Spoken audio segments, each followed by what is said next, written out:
We're going to be organizing the closet, and we bought this Ulif H50 closet organizer or garment rack. This is a big one. This is how it ships. Get it delivered straight to your door. We're going to open it up with a razor blade and take a look at it. And this is what they look like. Sort of like metal wire shelves, just a smaller diameter on the uprights.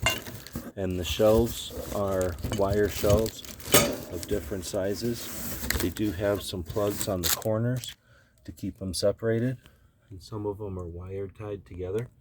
So there's some instructions. We'll pull those out down here from Ulif, and that'll help us figure out how to start with the base.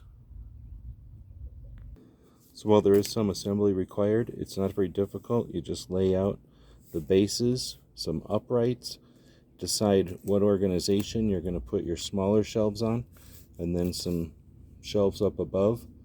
Then just put them into your closet or work area, and you'll have some sturdy metal shelving. Hope this helps.